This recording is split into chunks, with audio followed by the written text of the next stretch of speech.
7 choses que les pauvres font avec leur argent. Dans la vidéo d'aujourd'hui, je vais te dévoiler 7 dépenses que les pauvres font avec l'argent qu'ils gagnent ou le peu d'argent qu'ils ont, pour ceux qui en ont. On se retrouve après le jingle.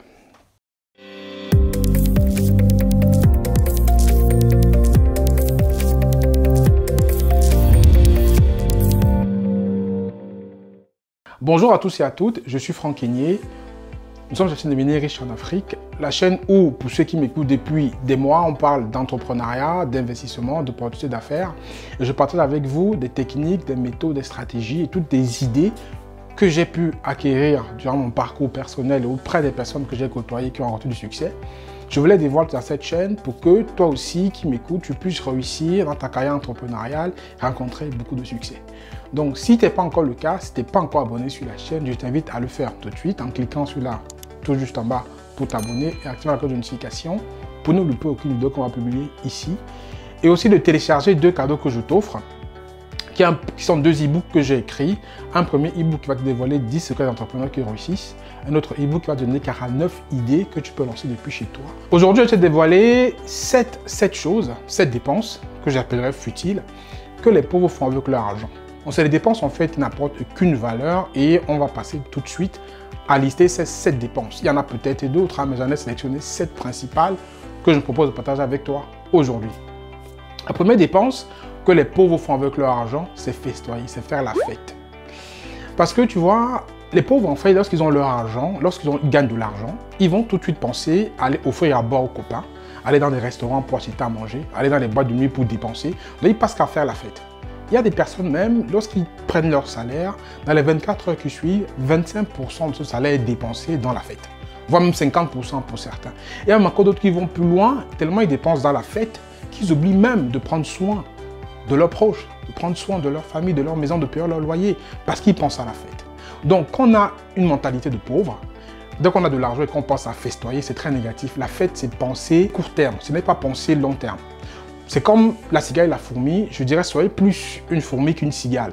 Pensez au lendemain, ne pensez pas qu'à votre ventre, à manger tout de suite, à faire boire les copains et les copines et s'arrêter là. Pensez au lendemain, construisez pour le lendemain, mettez votre argent au travail et pensez au futur et non au présent en pensant seulement à remplir votre ventre. La deuxième dépense que les pauvres font avec l'argent, c'est les jeux. C'est la loterie, c'est les paris. Les jeux, la loterie et les paris, c'est le moyen le plus futile, plus stupide de dépenser son argent. Pour ceux qui font un peu les calculs, estimez le pourcentage, la probabilité que vous avez de gagner dans ces jeux si vous êtes rationnel. C'est très faible.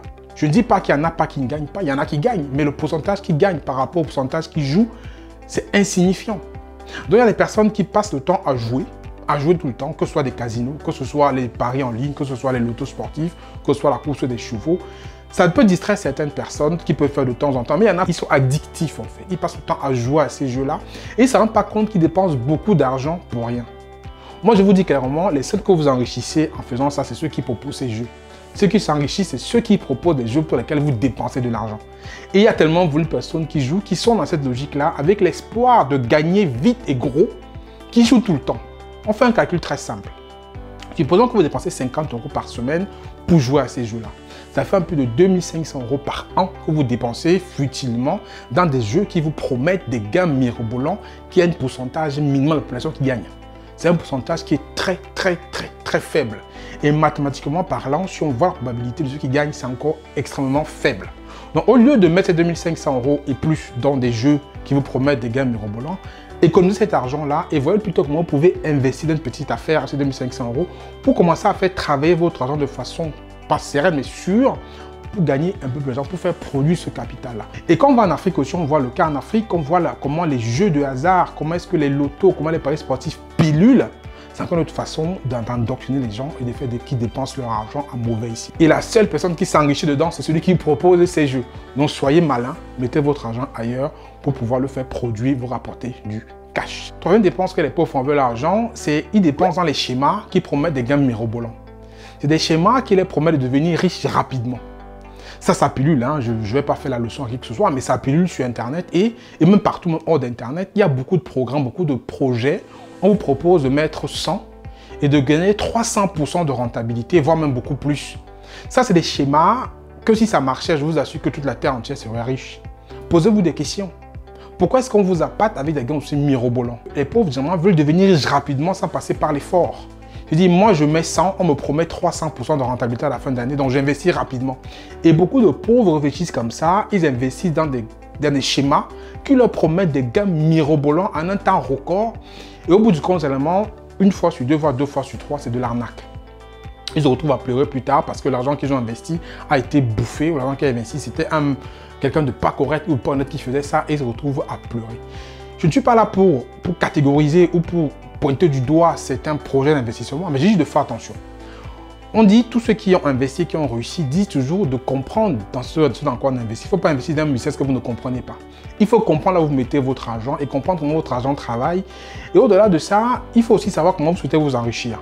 Est-ce que vous voulez vous enrichir sans vous penser à impacter votre communauté et pensant juste qu'à vous et comment vous allez faire votre gain? Et les pauvres aiment bien aller vers là. Ils aiment bien aller là où il y a des gains mirobolants pour après pleurer, après se plaindre qu'ils sont fait arnaquer parce qu'ils sont vus trop beaux et on leur a vendu du rêve trop gros, trop vite. Pour être riche, c'est un travail, c'est on investit, il y a de la sueur, il y a du sang, il y a des efforts. C'est pas comme ça, c'est pas en claquant des doigts qu'on devient millionnaire, milliardaire. Il y a du travail. Vous comprenez bien à quoi sert votre argent. Vous comprenez bien comment ils font pour vous rémunérer avant de vous engager. La chose numéro 4 dans laquelle les pauvres dépensent l'argent, c'est qu'ils dépensent pour se vanter. C'est-à-dire qu'ils dépensent en fait pour acheter des choses, pour se faire voir. Donc ils casquent de l'argent, ils dépensent juste pour se faire voir. Le m'as-tu vu, la vantardise. Et ça, il y a des personnes qui vont gagner 1500 € par mois et ils vont dépenser 1000 € par mois pour acheter des costumes et des chaussures. Ils n'auront peut-être que 500 € pour manger et payer leurs factures. Et ces personnes-là vont me savoir qu'ils vont même tellement dépenser pour se faire voir, pour se vanter, qu'ils vont oublier de payer leur loyer et de s'occuper de leurs proches. Donc tellement ils sont omnibulés par la vantardise qu'ils oublient les priorités. Et moi, je pose la question, est-ce que c'est bien d'avoir un beau costume, une belle cravate, une belle paire de chaussures, mais de se faire expulser demain par son bailleur ou par sa banque parce qu'on n'a pas payé sa rente ou son loyer? Quel est le choix à faire? Il faut faire les bons choix. Mais généralement, les pauvres qui pensent à la vantardise n'ont pas cette rationalité-là. Ils vont se dire, voilà, moi, je prends mes 1500 €, mes 1000 €, 2000 € que je gagne. La première chose que je fais, c'est d'aller acheter une chaussure qui coûte 500 € et un costume qui coûte 1000 €. Et après quoi? Il faut faire attention. La vantardise, c'est peut-être intéressant pour ceux qui ont le moyen de se l'offrir, mais quand on n'a pas les moyens, quand on n'est pas dans une logique où on a travaillé ou peut-être on a du capital pour pouvoir le faire, il faut faire gaffe. Il faut avoir ses priorités, il faut savoir comment structurer ses dépenses. Et la vantardise, c'est quelque chose où les pauvres pensent tout de suite dépenser leur argent parce que c'est aussi un gouffre financier et ce n'est que le m'as-tu vu, c'est que pour se faire voir et se faire voir, je t'assure, n'a jamais rendu quelqu'un riche. Donc ce n'est pas quelque chose qui est à long terme, il faut vraiment réfléchir avant de penser à la vantardise. Ce qui m'amène à la dépense numéro 5 que les pauvres font avec l'argent, ils dépensent dans du luxe. Le luxe n'est pas fait pour les pauvres. Le luxe n'est pas fait pour ceux qui n'ont pas les moyens de s'offrir. Mais aujourd'hui, il y a beaucoup de pauvres qui pensent que le luxe, c'est ce qu'il leur faut. Il y a beaucoup de pauvres qui vont s'abstenir de manger, s'abstenir même de se soigner parce qu'ils veulent avoir du luxe. Il y a des personnes qui vont, je ne sais pas, se priver même du basique parce qu'ils veulent acheter un iPhone. Peut-être parce qu'ils veulent acheter un sac Louis Vuitton, un sac Gucci. Je ne donne pas de leçons à des gens, mais il faut réfléchir exactement sur les priorités. Si ta priorité, c'est le luxe, bon, oublie que tu veux devenir riche, oublie que tu veux réussir dans ta vie. Parce que tout ce que tu gagnes, tu mets dans le luxe, tu n'auras rien pour épargner, rien pour investir, rien pour te développer. Donc, c'est un choix à faire. On ne peut pas aspirer à devenir riche, à devenir prospère dès le départ. Et tout de suite, le peu que l'on gagne, on le claque dans les appareils de luxe. Ce n'est pas jouable. Le luxe, c'est pour les riches. Le luxe, c'est pour un footballeur qui gagne des millions et des millions, qui veut acheter du luxe. Là, il peut le faire. Le luxe, c'est quelqu'un qui a réussi dans sa vie, qui a généré du capital assez, il peut le faire. Mais toi qui démarres, qui a un capital, qui a un salaire qui est faible ou qui a un revenu qui n'est pas conséquent, pourquoi aujourd'hui tu veux aspirer au luxe tout de suite? Donc, au lieu de penser du luxe, un iPhone, c'est 1500, 1600 €. Imagine ce que tu peux faire avec 1500, 1600 € qui va te rapporter de l'argent. Investis-toi dans un petit business, comme un petit commerce de vente en ligne, une petite activité que tu peux lancer qui va te produire de l'argent. Et peut-être cet argent-là va tellement produire que plus tard, d'ici 2-3 ans, tu pourras t'offrir 15 iPhones avec les 1500 € du premier iPhone que tu as casqué pour l'iPhone. Donc, il faut réfléchir. Le luxe, c'est pour ceux qui peuvent se l'offrir. Le luxe, c'est pour ceux qui ont réussi. Le luxe, c'est pour les riches. Le luxe, ce n'est pas pour ceux qui se battent. Ce n'est pas pour les pauvres. Il faut dire clairement les choses. Les pauvres, le luxe, ce n'est pas pour les pauvres. Le luxe, c'est fait pour les riches. C'est pas compatible. Donc, il y a un choix à faire. Soit tu vas dans le luxe et te vanter et tu oublies le chemin de la prospérité et de la richesse, soit tu te mets dans une position de prospérité et de richesse et tu refais ton éducation financière et tu mets le luxe de côté pour un temps. Ça, c'est clair, il faut faire des choix. Mais ce n'est pas compatible. Donc ça, c'est encore une dépense dans laquelle les pauvres mettent leur argent, c'est le luxe. La dépense numéro 7 dans laquelle les pauvres mettent leur argent, c'est les vacances. Je ne dis pas que partir en vacances c'est mauvais, hein, soyons d'accord. Les vacances c'est bien. Je recommande à tout le monde d'en prendre quand il y a possibilité, quand il y a moyen de le faire. Prenez les vacances, vous avec vos familles, avec vos proches. Prenez des vacances, c'est bien d'en prendre. Cependant, il y a des personnes qui s'endettent pour prendre des vacances. Il y a des personnes qui font des crédits pour prendre des vacances. C'est là où il y a problème. Prenez les vacances à hauteur de vos revenus. Prenez les vacances par rapport à ce que vous pouvez dépenser en termes de vacances. Mais ne prenez pas des crédits pour prendre des vacances. Ça n'a pas de sens. Ça n'a pas de sens. Il y a des croisières qui coûtent, des croisières dans des bateaux qui coûtent 5 000, 6 000 euros. Mais on va voir quelqu'un qui ne gagne même pas 1 000 euros, qui va se l'offrir en prenant un crédit sur 5-6 ans pour payer cette croisière. Certes, on va dire qu'il y a des émotions, il y a des souvenirs, il y a tout ça. Mais ça, vous pouvez vous l'offrir plus tard. Ce n'est pas un problème. La croisière qui existe aujourd'hui existera dans 5 ans, dans 6 ans. Et si vous avez plutôt mis cet argent-là à le faire travailler, le faire produire des petits, vous pouvez dans 6 ans, 5 ans, 3 ans, peu importe, vous offrir cette carrière-là sans avoir à prendre un crédit. On n'a rien sans sueur. On ne peut pas dire qu'on va aspirer à la richesse et ne pas faire de sacrifice. N'allez pas vous endetter pour prendre des vacances. Ça n'a pas de sens. Ça n'a pas de sens. Donc, ça, c'est une dépense aussi que les pauvres font généralement, c'est qu'ils s'endettent, ils prennent des crédits, ils dépensent l'argent qu'ils ont parce qu'ils veulent s'offrir des vacances au-delà de ce qu'ils gagnent, au-delà de ce qu'ils peuvent s'offrir. Parce qu'ils toujours, ils sont dans l'optique de se faire avoir. Et peut-être aussi, ils n'ont pas d'éducation financière, ils ne savent pas comment dépenser leur argent. La deuxième chose pour laquelle les pauvres dépensent leur argent, c'est le divertissement. Comme pour les vacances, je n'ai rien contre le divertissement. Mais est-ce qu'il est vraiment nécessaire de peut-être prendre crédit ou s'endetter pour se divertir? Est-ce qu'il est vraiment nécessaire d'emprunter de l'argent ou de prendre tout ce qu'on gagne pour mettre ça pour aller payer un match de football, c'est-à-dire payer les tickets pour aller voir un match de football, ou peut-être pour aller voir un concert? Est-ce que c'est raisonnable? Il faut se poser les questions. Parce que se divertir, c'est bien pour pouvoir s'évader un peu, pour pouvoir souffler un peu comme on dit. C'est plutôt très intéressant. Mais il faut se divertir avec ses moyens. Il ne faut pas que le divertissement devienne un gouffre financier. Il ne faut pas aller s'endetter. Il ne faut pas aller faire des prêts. Il ne faut pas faire un crédit bancaire pour aller voir un match de Champions League. À quoi ça sert? Je dis sérieusement, je pose la question. À quoi ça sert de dépenser son argent pour se divertir? Essayez de voir un divertissement qui est à votre hauteur, à la hauteur de vos moyens. Un divertissement qui va dans vos cordes, sans devoir aller vous endetter pour le faire. Parce que quand on s'endette, on s'appauvrit. Ça, c'est ce que peut-être vous ignorez. Mais quand tu t'endettes, pour pouvoir te divertir, tu t'appauvris. Le divertissement, c'est un passif, c'est un gouffre financier. Ça ne te rapporte rien, à part peut-être quelques minutes ou quelques heures où tu vas t'extasier devant peut-être Rihanna, peut-être devant je ne sais pas quel autre artiste qui chante. C'est que ça que tu vas voir. Ça peut te générer des émotions peut-être, mais tu peux le faire plus tard. Cet argent de divertissement, vois plutôt comment tu peux l'investir. Vois plutôt comment tu peux l'épargner, vois comment tu peux le positionner sur un actif qui va te produire de l'argent. Et avec cet argent qui sera produit par cet actif-là, tu pourras te divertir. Je prends un exemple très simple. Il y a des personnes qui gagnent 1000 euros, 1200, 1500 euros, mais chaque mois, il va dépenser 400 euros, 500 euros pour acheter des CD, aller voir un concert, aller au stade de football et tout ça. Mais à quoi ça sert? Ces 500 euros pour le divertissement, si tu les mets de côté, en 12 mois, tu as 6000 euros que tu peux faire une affaire avec.